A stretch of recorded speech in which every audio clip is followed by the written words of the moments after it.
ગુજરાત. નમસ્કાર. આજના virtual classroom training સેશનમાં આપ સૌનું હાર્દિક સ્વાગત છે. આજે હું આઈટીઆઈમાં ચાલતા ટ્રેડ મિકેનિક, રેફ્રિજરેશન અને એર કન્ડિશનિંગ ટ્રેડ અંતર્ગત સેન્ટ્રલ એસીના કંટ્રોલ્સ અને કુલિંગ વિશે આપ સૌને તાલીમસર માર્ગદર્શન આપીશ. તાલીમાર્થી મિત્રો, જે રીતે આપણે ઘરે પંખો યુઝ કરીએ છીએ એના માટે આપણે રેગ્યુલેટર યુઝ કરીએ છીએ.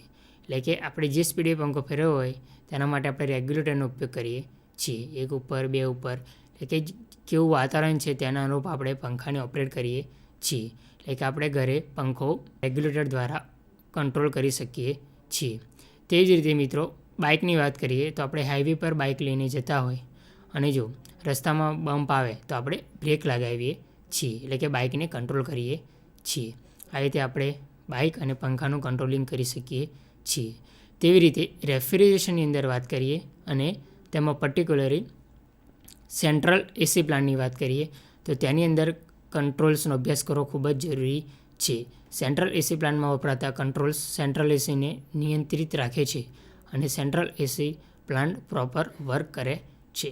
તો આપણે સેન્ટ્રલ એસી પ્લાન્ટના કંટ્રોલ્સ અને કુલિંગ વિશે વિગતવાર સમજીએ અને પીપીટીની મદદથી આપણે સેન્ટ્રલ એસી પ્લાન્ટનો અભ્યાસ કરીએ. સેન્ટ્રલ એસી પ્લાન્ટના કંટ્રોલ્સ. તો સેન્ટ્રલ એસી પ્લાન્ટમાં નીચે મુજબના કંટ્રોલ્સ વપરાય છે: control panel board, pressure controls, refrigerant flow controls, overload controls, temperature controls, humidity controls, air distribution controls. Controls panel બોર્ડની અંદર સ્ટાર્ટર વગેરે આવે છે. પ્રેશર કંટ્રોલની અંદર LP cutout switch, SP cutout switch, oil pressure cutout switch, pressure relief valve અને feasible પ્લગનો સમાવેશ થાય છે. રેફ્રિજરન્ટ ફ્લો કંટ્રોલની અંદર મીટરિંગ ડિવાઇસ તરીકે સેન્ટ્રલ પ્લાન્ટની અંદર થર્મોસ્ટેટિક એક્સપેન્શન વાલ્વનો ઉપયોગ કરવામાં આવે છે. Overload controls.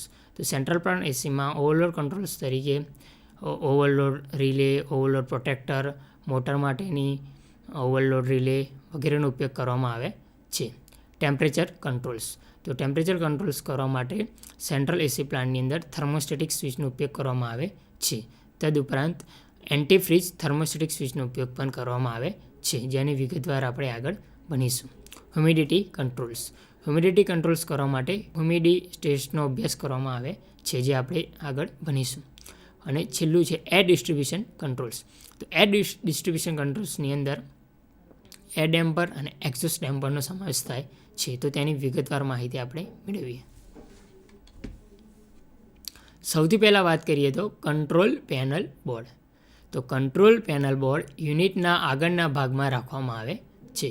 કંટ્રોલ પેનલ બોર્ડમાં એક મેઇન સ્વિચ અને બીજી અન્ય સહાયક સ્વિચો જુદા જુદા ઇલેક્ટ્રિકલ સાધનોને ઓપરેટ કરવા માટે આપેલી હોય છે.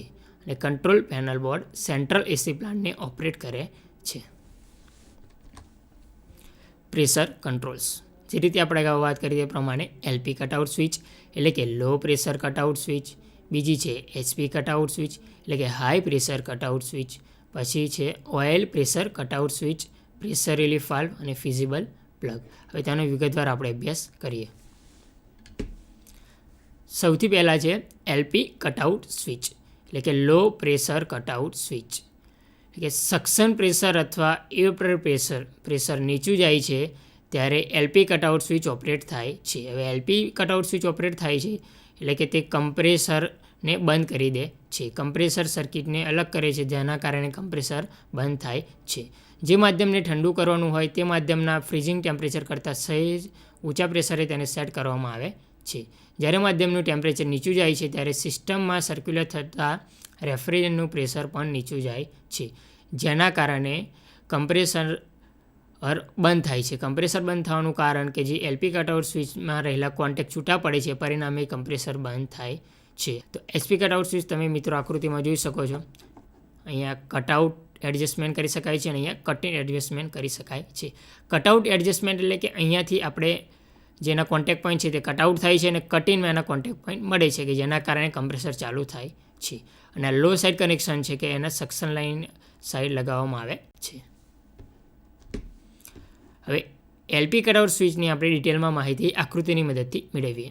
અહીંયા તમે જોઈ શકો છો કે તેના અલગ અલગ ભાગો આપે છે. અહીંયા મેગ્નેટ બતાવેલ છે, અહીંયા ઇલેક્ટ્રિકલ કનેક્શન છે, અહીંયા સ્પ્રિંગ કેપ છે, અહીંયા સ્પ્રિંગ છે, અહીંયા બેલોસ છે અને અહીંયા કમ્પ્રેસરના સેક્શન આગળ અહીંયાથી ભાગ કનેક્ટ કરવામાં આવે છે. હવે અહીંયા જે કોન્ટેક્ટ પોઈન્ટ તમે જોઈ શકો છો, હવે જ્યારે આ કોન્ટેક્ટ પોઈન્ટ ઓપન થાય છે ત્યારે ત્યાં સર્કિટને બ્રેક કરે છે, જેના કારણે કમ્પ્રેસર બંધ થાય છે અને નીચું ગયેલું પ્રેશર હવે ધીરે ધીરે એના લેવલ પર આવી જશે ત્યારે કોન્ટેક્ટ પોઈન્ટ બંને ભેગા થશે અને કોન્ટેક્ટ પોઈન્ટ થવાથી કમ્પ્રેસર ચાલુ થશે. આ પ્રમાણે એલપી કટઆઉટ સ્વિચ કાર્ય કરે છે. બેલોસ પર તે આધાર રાખે છે. મિત્રો, તમે આકૃતિમાં એલપીસી સેટિંગ જોઈ શકો છો, એટલે કે લો પ્રેશર કટઆઉટ સેટિંગ જોઈ શકો છો કે કટ ઇન અને કટઆઉટ વચ્ચે જે ડિફરન્શિયલ બતાવ્યું છે એના ઉપર તે ઓપરેટ કરે છે. એટલે કે કટઆઉટ બરાબર કટ ઇન માઇનસ ડિફરન્શિયલ. એ તમે અહીંયા જોઈ શકો છો આકૃતિમાં કે અહીંયા કોન્ટેક્ટ પોઈન્ટ ભેગા છે. આ કોન્ટેક્ટ પોઈન્ટ ભેગા છે એટલે કમ્પ્રેસર ચાલુ રહેશે, પણ જ્યારે પ્રેશર ખૂબ જ નીચું જશે ત્યારે કોન્ટેક્ટ પોઈન્ટ છૂટા થઈ જશે, એટલે કે બ્રેક થઈ જશે અને કમ્પ્રેસરને બંધ કરી દઈ શકે, જેથી કમ્પ્રેસરને નુકસાન થતું અટકી જશે. હવે આપણે વાત કરીએ હાઈ પ્રેશર કટઆઉટ સ્વિચની. જ્યારે માધ્યમનું ટેમ્પરેચર ઊંચું જાય છે ત્યારે સિસ્ટમમાં સર્ક્યુલેટ થતા રેફ્રિજરન્ટનું પ્રેશર પણ ઊંચું જાય છે. હવે પ્રેશર ઊંચું જશે એટલે કે એચપી કટઆઉટ સ્વિચ ઓપરેટ થશે અને એ ઓપરેટ થવાને કારણે કમ્પ્રેસર સર્કિટને તોડે છે, જેના કારણે કમ્પ્રેસર બંધ થાય છે. એલપી અને એચપી કટઆઉટ સ્વિચ એક જ સિદ્ધાંત પર કાર્ય કરે છે, એટલે કે લો પ્રેશર અને હાઈ પ્રેશર કટઆઉટ સ્વિચ એ એક જ સિદ્ધાંત પર કાર્ય કરે છે. ફક્ત ફરક એટલો છે કે લો પ્રેશર સ્વિચ સક્શન સાઈડે લગાવવામાં આવે છે અને હાઈ પ્રેશર સ્વિચ ડિસ્ચાર્જ સાઈડે લગાવવામાં આવે છે. એચપી કટઆઉટ સ્વિચનું માહિતી આપણે આકૃતિની મદદથી સમજીએ. એલપી અને એચપી કટઆઉટ સ્વિચમાં એનું કન્સ્ટ્રક્શન સેમ આવે છે, પણ એને કમ્પ્રેસરના ડિસ્ચાર્જ સાઈડ લગાવવામાં આવે છે અને કમ્પોનેન્ટ જે એલપી કટઆઉટ સ્વિચમાં હતા એ જ એચપી કટઆઉટ સ્વિચમાં છે. Magnet, bellows, spring cap, electrical connection.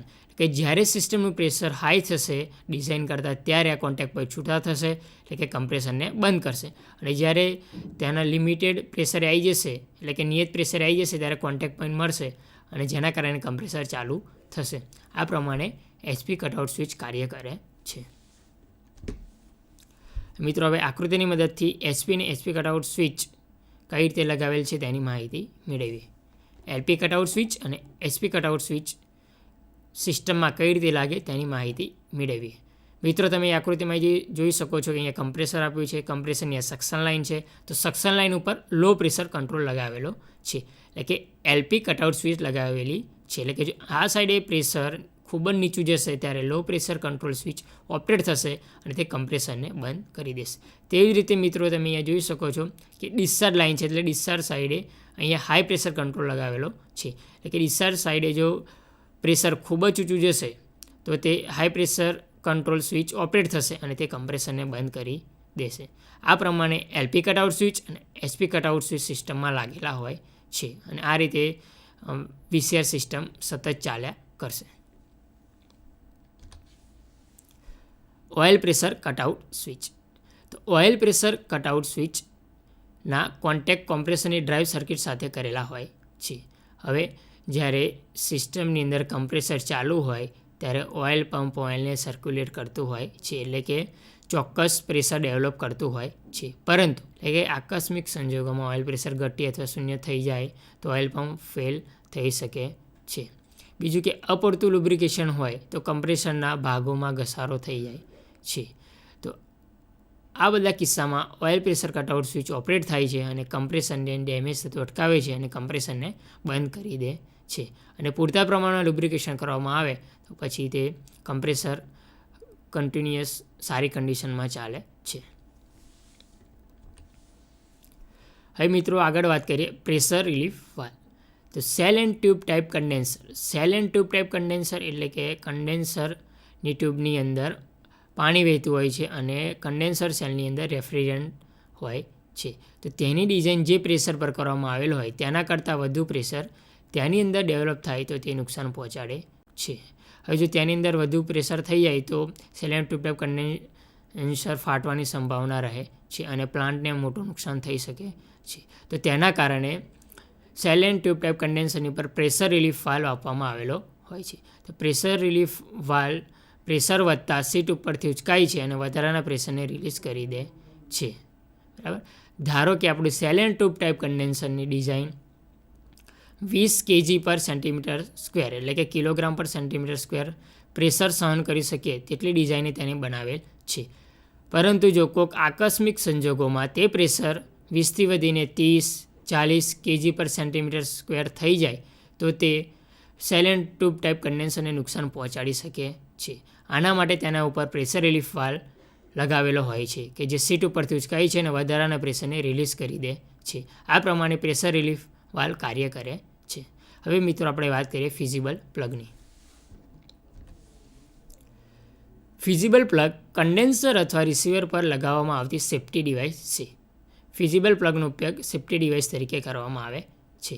Feasible plug standard plug જેવો હોય છે સિવાય કે તેના સેન્ટરમાં હોલ ડ્રીલ કરેલ હોય છે અને આ હોલમાં સોલ્ડરિંગ મટીરિયલ ભરી દેવામાં આવે છે. સોલ્ડર પ્લગનું સ્ટાન્ડર્ડ ગલનબિંદુ 75 degree Celsius, 100 degree Celsius, 127 degree Celsius જેટલું હોય છે. હવે ફ્યુઝિબલ પ્લગનો ઉપયોગ ક્યારે થાય છે તો જ્યારે રેફ્રિજરન્ટનું ટેમ્પરેચર ખૂબ જ હાઈ થાય ત્યારે તે સોલ્ડરને પીગાળવી દે છે કે જેના કારણે રિસીવર અથવા કન્ડેન્સરને નુકસાન થતું અટકી જાય છે. આ પ્રમાણે આપણે ફિઝિબલ પ્લગનો ઉપયોગ કરવામાં આવે છે. અમુક જગ્યાએ પ્રેશર રિલીફ વાલ્વની જગ્યાએ ફ્યુઝિબલ પ્લગને રિપ્લેસમેન્ટ તરીકે ઉપયોગ કરવામાં આવે છે. પરંતુ તાલીમાર્થી મિત્રો એ યાદ રાખવું ખૂબ જ જરૂરી છે કે નોન ફિઝિબલ પ્લગ ફ્યુઝિબલ પ્લગની જગ્યાએ લગાવવો જોઈએ નહીં. હવે આગળના સેન્ટ્રલ એસી પ્લાન્ટના કંટ્રોલ્સની વાત કરીએ તો તેમાં આવે છે રેફ્રિજરન્ટ ફ્લો કંટ્રોલ્સ. તો રેફ્રિજરન્ટના ફ્લોને કંટ્રોલ કરવા માટે સેન્ટ્રલ એસી પ્લાન્ટમાં થર્મોસ્ટેટિક એક્સપેન્શન વાલ્વનો ઉપયોગ કરવામાં આવે છે. થર્મોસ્ટેટિક એક્સપેન્શન વાલ્વના એલિમેન્ટને સોલેનોઇડ વાલ્વ દ્વારા ઓપરેટ કરવામાં આવે છે. થર્મોસ્ટેટિક એક્સપેન્શન વાલ્વ સિસ્ટમની સુપરહીટ કંટ્રોલ કરી શકે છે. રેફ્રિજરન્ટના ફ્લોને પણ થર્મોસ્ટેટિક એક્સપેન્શન વાલ્વ કંટ્રોલ કરી શકે છે. એ તાલીમાર્થી મિત્રો આ જે થર્મોસ્ટેટિક એક્સપેન્શન વાલ્વ વપરાય છે તેમાં 3 પ્રકારની ક્રિયા થાય છે. એક થ્રોટલિંગ ક્રિયા, બીજી મોડ્યુલેશન ક્રિયા અને ત્રીજી કંટ્રોલિંગ ક્રિયા. હવે મિત્રો થ્રોટલિંગ ક્રિયાની વાત કરીએ તો જે કન્ડેન્સરમાંથી આવતો ઊંચા દબાણ અને મીડિયમ તાપમાનવાળો લિક્વિડ રેફ્રિજરન્ટ જ્યારે થર્મોસ્ટેટિક એક્સપેન્શન વાલ્વમાંથી પસાર થાય છે ત્યારે થ્રોટલિંગ ક્રિયા થવાને કારણે તે નીચા દબાણ અને નીચા તાપમાનવાળા લિક્વિડ રેફ્રિજરન્ટની અંદર રૂપાંતર પામે છે. એટલે કે થ્રોટલિંગ ક્રિયામાં હાઈ સાઇડને લો સાઇડમાં રૂપાંતર કરે છે. મોડ્યુલેશન ક્રિયાની વાત કરીએ તો મોડ્યુલેશન ક્રિયાની અંદર ઇવોપરેટરને જરૂરી માત્રામાં રેફ્રિજરન્ટને મોકલે છે. અને કંટ્રોલિંગ ક્રિયાની વાત કરીએ તો પ્લાન્ટના લોડના પરિવર્તનને સેટ કરે છે.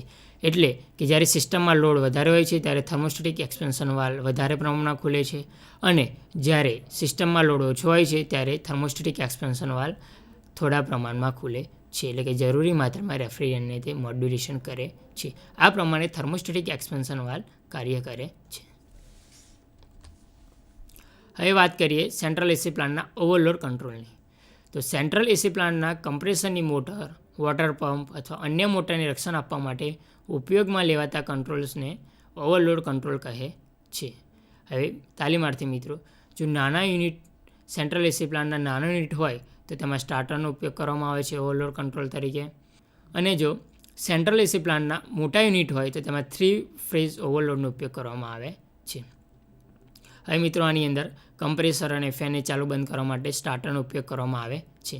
જો નાના યુનિટ એટલે 5 ટન કેપેસિટી હોય તો તેમાં DOL સ્ટાર્ટરનો ઉપયોગ કરવામાં આવે છે. અને તેના કરતાં વધારે કેપેસિટી એના સેન્ટ્રલ પ્લાન્ટ હોય તો તેની અંદર સ્ટાર ડેલ્ટા સ્ટાર્ટરનો ઉપયોગ કરવામાં આવે છે. DOL સ્ટાર્ટરનું પૂરું નામ છે ડાયરેક્ટ ઓનલાઈન સ્ટાર્ટર.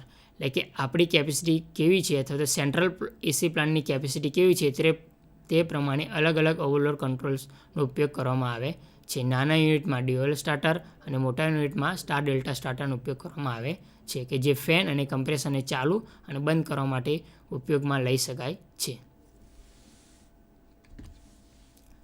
હવે મિત્રો આપણે આગળ વાત કરીએ ટેમ્પરેચર કંટ્રોલ.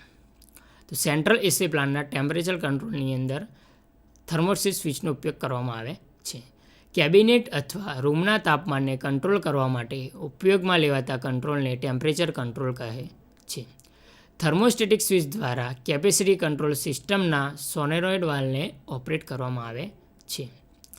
તેના આધારે સિલિન્ડરનું લોડિંગ અને અનલોડિંગ થાય છે અને કમ્પ્રેશનની કેપેસિટી પર નિયંત્રિત થાય છે. એટલે કે થર્મોસ્ટેટિક સ્વિચ દ્વારા જે આપણો એર કન્ડિશનર સ્પેસ છે તેની અંદર ટેમ્પરેચરનું જો નિયંત્રણ કરવું હોય તો તેના માટે થર્મોસ્ટેટિક સ્વિચનો ઉપયોગ કરવામાં આવે છે. એન્ટી ફ્રીઝ મિત્રો, આ એક પ્રકારની થર્મોસ્ટેટિક સ્વિચ જ છે, પરંતુ તેને સેન્ટ્રલ એસી પ્લાન્ટના ચિલર ઉપર લગાવવામાં આવે છે. જો સેન્ટ્રલ એસી પ્લાન્ટમાં ચિલરનો ઉપયોગ કરવામાં આવ્યો હોય તો ચિલરની સલામતી માટે તેની અંદર એક વધારાની થર્મોસ્ટેટિક સ્વિચ લગાવવામાં આવે છે. એન્ટી ફ્રીજનો થર્મલ બલ્બ ચિલરના વેલમાં લગાવવામાં આવે છે. એટલે કે મિત્રો, ચિલરમાં જે ઠંડુ પાણી જાય છે, એટલે કે પાણીનું ફ્રીઝિંગ પોઈન્ટ છે 0 ડિગ્રી સેલ્સિયસ, એટલે કે તે બરફમાં રૂપાંતર પામી જાય, પરંતુ ચિલરમાં ઠંડુ પાણી રહેવું જોઈએ, બરફ થવો જોઈએ નહીં. હવે જો તે ટેમ્પરેચર ડાઉન થાય 4 સેલ્સિયસ કે એવાથી નીચે જાય તો તે બરફ બનવાની શરૂઆત થઈ એટલે ચિલરને નુકસાન થાય. હવે ચિલરને નુકસાન થતું અટકાવવા માટે એન્ટી ફ્રીજ વાપરવામાં આવે છે. એટલે કે એન્ટી ફ્રીજ એક પ્રકારની થર્મોસ્ટેટિક સ્વિચ છે. એટલે કે તે લગભગ 6 ડિગ્રી સેલ્સિયસથી 8 ડિગ્રી સેલ્સિયસ તાપમાને ઓપરેટ થાય છે. એટલે આ પ્રમાણે એન્ટી ફ્રીજ થર્મોસ્ટેટિક સ્વિચને ચિલર ઉપર વેલમાં લગાવવામાં આવે છે. હવે આગળ સેન્ટ્રલ એસી પ્લાન્ટના કંટ્રોલ્સની વાત કરીએ તો તેમાં આવે છે હ્યુમિડિટી કંટ્રોલ્સ. તો સેન્ટ્રલ એસી પ્લાન્ટમાં રૂમની અંદર હ્યુમિડિટી કંટ્રોલ કરવા માટે હ્યુમિડી સ્ટેટનો ઉપયોગ કરવામાં આવે છે. જો પ્લાન્ટમાં હ્યુમિડિટી વધી જાય તો સ્પ્રે પંપ વગેરેને કરવા માટે હ્યુમિડી સ્ટેટનો ઉપયોગ કરવામાં આવે છે. તાલીમાર્થી મિત્રો, આ પરીક્ષાની દ્રષ્ટિએ ખૂબ જ ઇમ્પોર્ટન્ટ પ્રશ્ન છે કે હ્યુમિડિટી કંટ્રોલ કરવા માટે કયા સાધનનો ઉપયોગ કરવામાં આવે છે? તો હ્યુમિડી સ્ટેટ.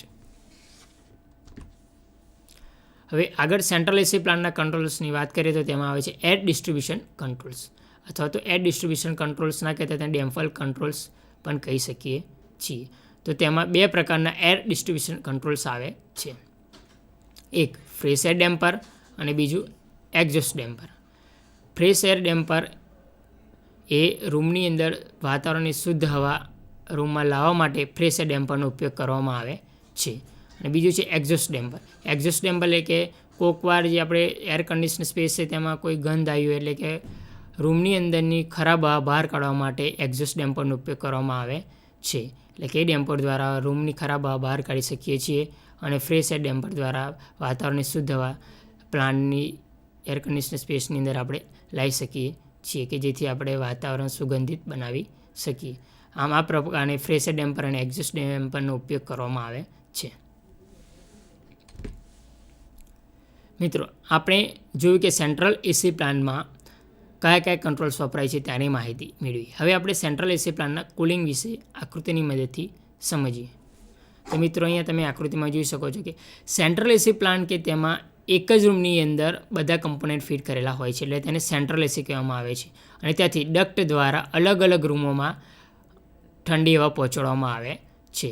એટલે કે સેન્ટ્રલ એસી પ્લાન્ટનો ઉપયોગ મોટી મોટી બિલ્ડિંગોમાં, મલ્ટીપ્લેક્સ બિલ્ડિંગોમાં વગેરે જગ્યાએ થાય છે. હોસ્પિટલોમાં સેન્ટ્રલ એસી પ્લાન્ટનો ઉપયોગ થાય છે. અહીંયા તમે જોઈ શકો છો કે અહીંયા વોટર પમ્પ્સ બતાવ્યું છે, આ કન્ડેન્સર છે, આ ચિલર છે, કમ્પ્રેસર છે, આ કુલિંગ ટાવર છે, અહીંયા કંટ્રોલ રૂમ છે અને અહીંયા ચિલ વોટર પાઇપ છે.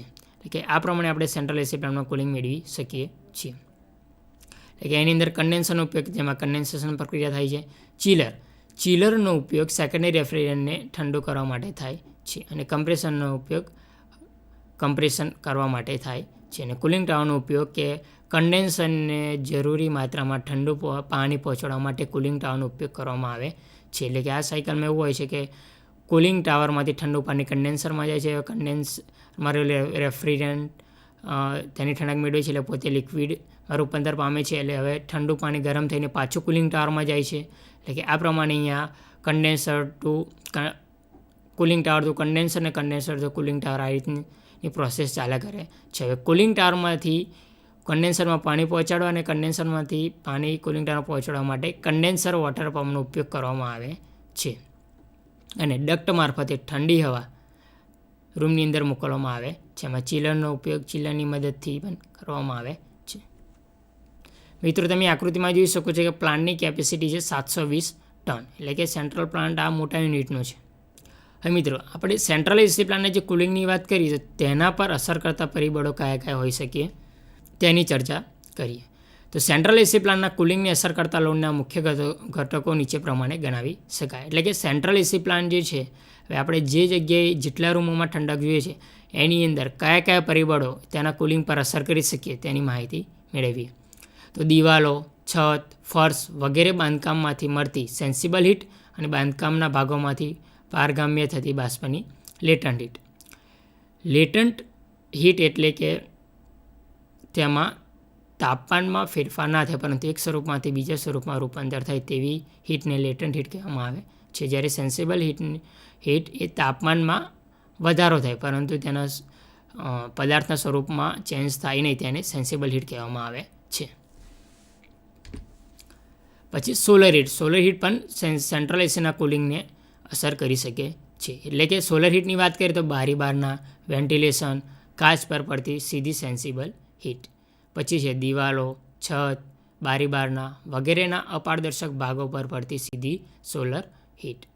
પછીના પરિબળની વાત કરીએ તો બારી બારના વેન્ટિલેશન વગેરેની તિરાડોમાંથી તેમજ વારંવાર ઉગાડ બંધ થતાં આવતી બહારની ગરમી અને બાષ્પ જે સેન્ટ્રલ એસીના કુલિંગને અસર કરી શકે છે. બીજે સેન્ટ્રલ એસી પ્લાનના કુલિંગને અસર કરતું પરિબળ જોઈએ તો વેન્ટિલેશન માટે લેવાતી હવાની ગરમી અને બાષ્પ તે પણ ખૂબ જ મહત્ત્વનો મુદ્દો છે. આગળ વાત કરીએ તો સેન્ટ્રલ એસીમાં રહેતા માણસોમાંથી મળતી સેન્સિબલ હીટ એટલે કે જે સેન્ટ્રલ એસી પ્લાન્ટમાંથી ડક્ટ દ્વારા ઠંડી હવા જે રૂમમાં મોકલવામાં આવે છે તે રૂમોમાં રહેલા માણસોમાંથી મળતી સેન્સિબલ હીટ. હવે તે રૂમોમાં રહેલા ઇલેક્ટ્રિક લેમ્પ, મોટર, પંખા, હીટર વગેરેમાંથી મળતી ઉષ્મા. એ ખાદ્ય પદાર્થો કે પીણાઓ, ઔદ્યોગિક ઉત્પાદનના પદાર્થો, ભઠ્ઠીઓ વગેરેમાંથી મળતી ગરમી અને બાષ્પ આ બધા તેના ઉપર અફેક્ટ કરી શકે છે. હવે આપણે જે ઘટકોની વાત કરી તેમાંથી મળતી ઉષ્માની ગણતરી કરતાં પહેલાં થોડીક પ્રાથમિક ગણતરી કરવી પડે જે આ પ્રમાણે છે. એટલે કે તેના પહેલાં કયા કન્ડિશન આધાર રાખે છે તેના કુલિંગ પર. તો જોઈએ તો દિવસ દરમિયાન બહારના તાપમાનમાં વધઘટ થાય છે, ઋતુ પ્રમાણે તાપમાનમાં વધઘટ થાય છે, બહારની હવાની ગતિ પણ સવાર સાંજ અને ઋતુઓ પ્રમાણે વધઘટ થાય છે, તિરાડોમાંથી પણ હવા લીકેજ થતાં પારગામ્ય બાષ્પ વધે છે. એટલે આ બધું તેના સેન્ટ્રલ એસી પ્લાનના કુલિંગ ઉપર અસર કરી શકે છે. જો આનું નિયંત્રણ એનું ડિઝાઇન કરવામાં આવે, હીટ લોડ કેલ્ક્યુલેશન કરવામાં આવે અને પ્રોપરલી ડિઝાઇન કરવામાં આવે તો આપણે દરેક રૂમમાં પરફેક્ટ કુલિંગ મેળવી શકીએ છીએ. મિત્રો આજે આપણે સેન્ટ્રલ એસી પ્લાન્ટના કંટ્રોલ્સ અને કુલિંગ વિશે ભણ્યા તો તેની થોડી પ્રશ્નોત્તરી કરી લઈએ. તો સૌથી પહેલાં પ્રશ્ન કે સેન્ટ્રલ એસી પ્લાન્ટમાં કયા કયા કંટ્રોલ્સ વપરાય છે. તો તેની અંદર વાત કરીએ તો refrigerant flow control, temperature control, humidity control, air distribution control, SP cutout switch એટલે કે પ્રેશર કંટ્રોલ્સ આ બધા કંટ્રોલ્સ સેન્ટ્રલ એસી પ્લાન્ટમાં વપરાય છે. હવે તાલીમાર્થી મિત્રો આગળના પ્રશ્નની વાત કરીએ તો એલપી કટઆઉટ સ્વિચનો ઉપયોગ શું? તો એલપી કટઆઉટ સ્વિચ એટલે કે લો પ્રેશર કટઆઉટ સ્વિચ. તો લો પ્રેશર કટઆઉટ સ્વિચનો ઉપયોગ એ છે કે તે સક્શન અથવા તો ઇવેપોરેટર પ્રેશર ખૂબ જ નીચું જાય છે ત્યારે એલપી કટઆઉટ સ્વિચ ઓપરેટ થાય છે. એલપી કટઆઉટ સ્વિચ ઓપરેટ થવાને કારણે તેનામાં રહેલા કોન્ટેક્ટ પોઈન્ટ છૂટા પડે છે. કોન્ટેક્ટ પોઈન્ટ છૂટા પડવાને કારણે તે કમ્પ્રેશનને બંધ કરે છે અને કમ્પ્રેશનને ડેમેજ થતું અટકાવે છે. તેવી જ રીતે આગળનો પ્રશ્ન મિત્રો જોઈએ તો એચપી કટઆઉટનો ઉપયોગ શું? એચપી કટઆઉટ સ્વિચ એટલે કે હાઈ પ્રેશર કટઆઉટ સ્વિચ. તો હાઈ પ્રેશર કટઆઉટ સ્વિચ એ હાઈ સાઈડ એટલે કે ડિસ્ચાર્જ સાઈડ ઓપરેટ થાય છે અથવા ડિસ્ચાર્જ સાઈડ તેને લગાવવામાં આવે છે. એટલે કે જો ડિસ્ચાર્જ પ્રેશર વધી જાય, ખૂબ જ વધી જાય છે ત્યારે એચપી કટઆઉટ સ્વિચ ઓપરેટ થાય છે. આ સ્વિચ ઓપરેટ થવાને કારણે તેમાં રહેલા કોન્ટેક્ટ છૂટા પડે છે અને પરિણામે કમ્પ્રેશનને બંધ કરે છે અને કમ્પ્રેસર ડેમેજ થતું અટકે છે. હવે જ્યારે ઓઇલ પંપની મદદથી જે ઓઇલ પ્રેશર ડેવલપ થાય છે, હવે ઓઇલ પ્રેશર ડેવલપ થતું ના હોય તો આકસ્મિક સંજોગોમાં ઓઇલ ઘટી ગયું તો તેના માટે કઈ સ્વિચનો અથવા તેને કંટ્રોલ કરવા માટે કઈ સ્વિચનો ઉપયોગ કરવામાં આવે છે? તો તેનો જવાબ છે તાલીમાર્થી મિત્રો ઓઇલ પ્રેશર કટઆઉટ સ્વિચ. હવે મિત્રો કોઈવાર આપણે રૂમની અંદર હવામાં હ્યુમિડિટી વધી ગઈ હોય તો આપણે હ્યુમિડિટી કંટ્રોલ કરવા માટે કયા સાધનનો ઉપયોગ કરવો જોઈએ? તો આપણે આગળ અભ્યાસ કર્યો તે પ્રમાણે હ્યુમિડિસ્ટેટ. હવે મિત્રો આપણે ખબર છે કે સેન્ટ્રલ એસી પ્લાન્ટમાં ચિલરનો ઉપયોગ કરવામાં આવે છે અને ચિલરમાં ઠંડુ પાણી વહે છે. હવે જો પાણીનું તાપમાન ખૂબ જ નીચું જતું રહે એટલે કે 0 સેલ્સિયસ અથવા 0 સેલ્સિયસથી નીચે એટલે કે પાણી બરફમાં રૂપાંતર પામે છે. આના કારણે ચિલરને નુકસાન થાય છે. હવે ચિલરને નુકસાન થતું અટકાવવું હોય તો તેના માટે એન્ટીફ્રીઝ થર્મોસ્ટેટિક સ્વિચ લગાવવામાં આવે છે. એટલે કે તે લગભગ 6 ડિગ્રી સેલ્સિયસથી 8 ડિગ્રી સેલ્સિયસ પર ઓપરેટ થાય છે. એટલે કે એન્ટીફ્રીઝ થર્મોસ્ટેટિક સ્વિચની મદદથી આપણે ચિલરને નુકસાન થતું અટકાવી શકીએ છીએ અને આપણો સેન્ટ્રલ એસી પ્લાન્ટ યોગ્ય રીતે કાર્યરત કરે છે. તો તાલીમાર્થી મિત્રો, આજે આપણે સેન્ટ્રલ એસી પ્લાન્ટના કંટ્રોલ્સ, એલપી કટઆઉટ સ્વિચ કઈ રીતે ઓપરેટ કરવી તેના વિશે માહિતી મેળવી અને તેને આપણી સ્કિલ વિકસાવી શકીએ અને સેન્ટ્રલ એસી પ્લાન્ટમાં કુલિંગ કઈ રીતે મળે તેની માહિતી મેળવી અને કુલિંગ પર કયા કયા પરિબળો અસર કરે છે તેની પણ માહિતી મેળવી અને તેની સ્કિલ આપણે વિકસાવી શકીએ. મને સાંભળવા બદલ આપ સૌનો આભાર.